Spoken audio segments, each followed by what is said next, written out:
Hi everybody, I'm back again. I took a little bit of time out for myself.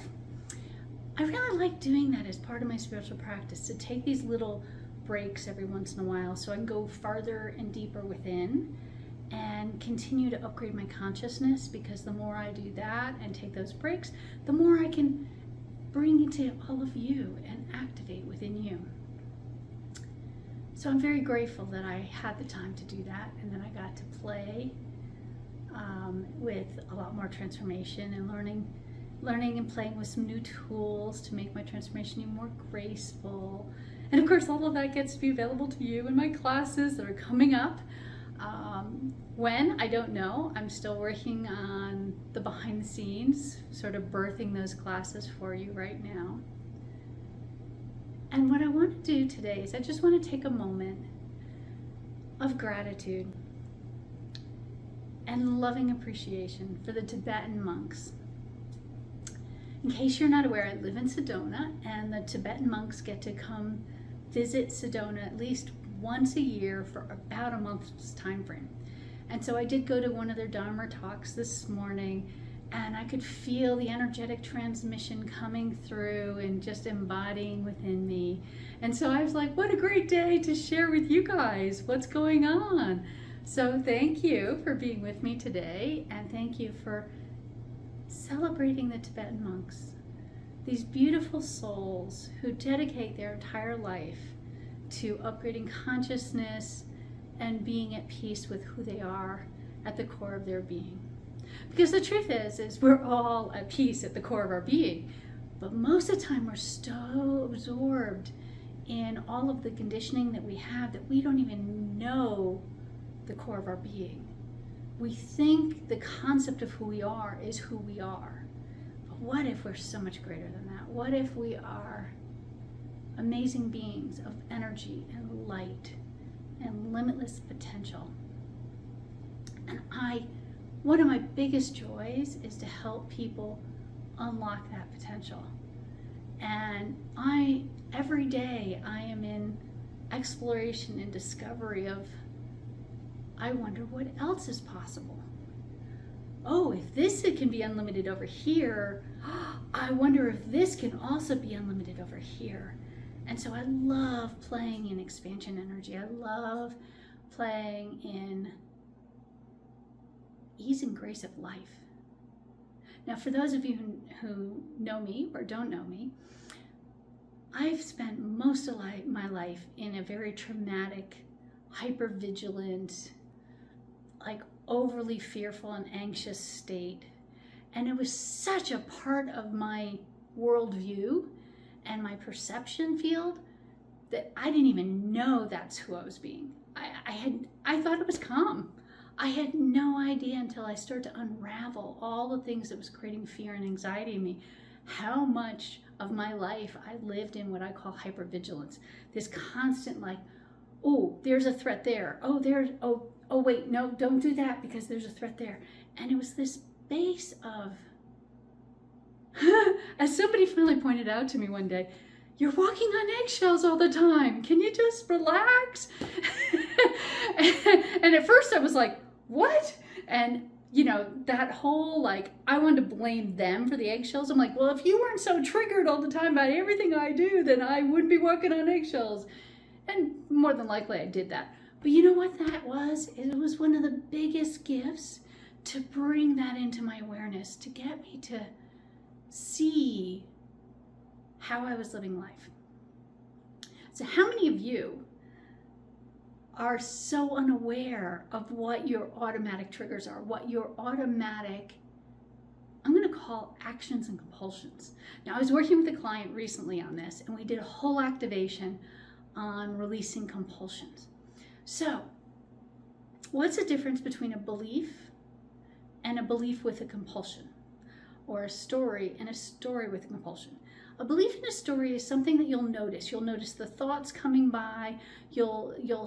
Hopefully you'll notice the thoughts coming by. If not, come work with me. I can help show you more and more of what you're unaware of. That's one of my biggest talents, my biggest gifts that I get to give to people. But so let's assume you are aware. what happens is a lot of times we'll have a thought and we'll go, oh yeah, that's right. And then we act on that thought. That's just a belief or a story. When we have a thought and we have no choice but to take action, and it's just like, I gotta fix this, I gotta make this happen. It's like, there's no second breath. It's notice and move. That is what I call compulsion energy. And when we have been conditioned with so many different compulsion energies, it's really easy for us to go into what I call rationalization or justification mode, where it's like you have a thought, you're taking action, and then you go, oh yeah, that was valid. That action was valid. I need to be taking that action. Well, fundamentally, the judgment and the justification actually come after the compulsion. It's a way of making it okay that that's what's happening. Sometimes it happens simultaneously, but fundamentally, what if we could be entirely free in our being so that no matter what's going on, we're always in choice on our actions. We're always in choice on our feelings. We're always in choice on who we're being in that moment. And I love to choose who I'm being. So I would love to help you free yourself from your compulsions. So let's do this. Okay, just take a few deep breaths.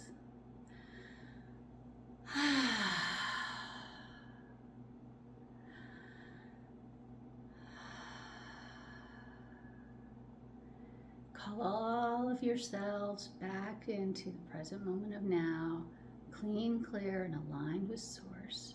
It's one of my favorite phrases from one of my teachers, Rika Zimmerman. And just be here now. Let everything else disappear behind the scenes. Now, I'm going to ask you to receive this in your beingness and your energy, in your energetics. So I want you to open up to receive, if you choose, your choice. Just don't bring it in as what I call a concept or a thought that you now are creating a belief about it.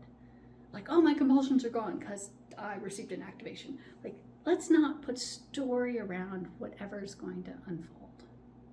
Okay, so repeat after me. I release my compulsions that are coming from egoic content, from a perception of reality instead of reality itself.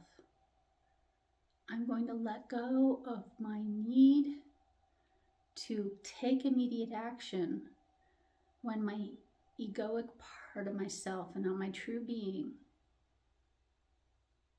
perceives threat or perceives a need that needs to be resolved.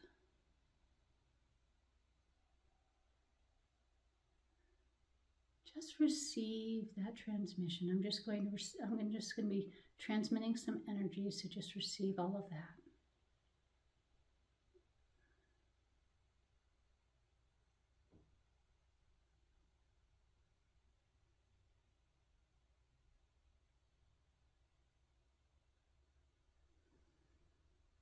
And just receive the release of compulsion energy. Then you get to be in the fun of observing the thoughts and choosing, instead of observing a thought and whoof, off you go into action.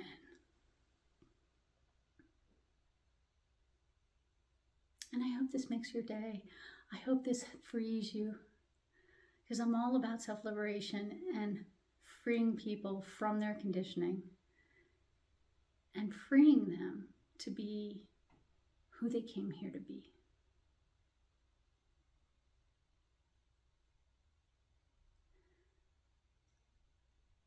So they want me to tell you a little story of the first time I ever freed one of my compulsions. I used to be so enamored and get value from accomplishments. As a corporate executive, I was all about making sure we're achieving and achieving even more than we previously achieved. And so it was like all about production and task management. And so I had a compulsion of to-do lists. And not only it was so insane that I'd have to-do lists and then I'd have to check everything off. And if I did something that wasn't on the to-do list, after I completed it, I'd walk over the to-do list, write it on the to-do list, and then check it off. That's like how obsessive I was about making sure I was acknowledging all my accomplishments, because that's where my value came from. I am so grateful that that is not who I am anymore. So I cleared this compulsion within seconds. And I went like a month without needing a to-do list or even looking at one. It was just instantaneous. It was gone.